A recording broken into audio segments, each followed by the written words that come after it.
Um, I'd like to pride myself in that I've read history. I'm a fan of history and 20th century history and of American history. I knew that. I guess I was brought up Catholic, so Jack Kennedy was the first Catholic president in America.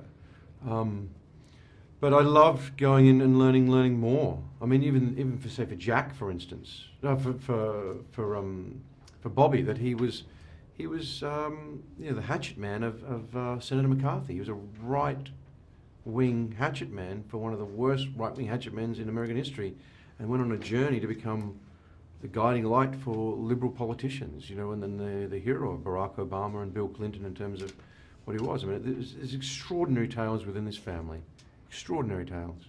This being one of the biggest ones. Well, as reading through this script, and when you get to the end, what was that feeling that you had? Because as an audience member, I know the feelings that I had. Yeah. I don't know if it was shock or. First time I read it, I was very upset and disbelieving and angry. You read it and you just go, I can't believe this happened. I can't believe. And I put it down as soon as I was on a plane. I said to my wife, I think I've read something extraordinary, but I'm too upset to talk about it.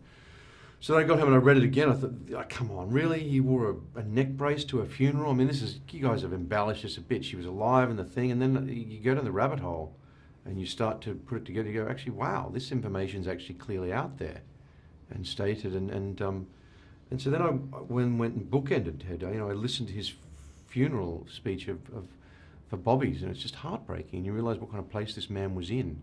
Father to 14 kids, lost 3 of his brothers. His father had a stroke. He's just like, he's having an existential crisis. And pretty much driving himself off a cliff. At that point, from all things together. And then you see what he did after this, and he went on to have a history of, some of the most meaningful legislation that's been passed in this country, and changed people's lives that still exists. And you go, my God, this is a dichotomy within a tautology, within a conundrum, within a, literally this event and this dark journey of Ted's soul for a heinous act that he committed. Well, talking about how Ted went on to do great things, there's this great line in a movie where the father says, you'll never be great. Yeah. Do you think that helped push him? Because he was in that conundrum that we're seeing. Yeah. What is he going to do? And then... Yeah. Joe Kennedy was one of the great pleasures of the research. Achieved so much as a person, good and bad. One of the titans of this country. I think his just level of the bar that he set for himself pushed that whole family. I mean, so a lot of the stories they all talked about in their books, all the kids, the daughters as well, was just the time at the dinner table, the discussions they had, the world. I mean, Jack was in Europe as a young man just before the start of World War II, because his father had sent him there to learn about Russia and Eastern Europe and and Germany, and then came back home. I mean, they're a family that really went out after it, like them or hate them.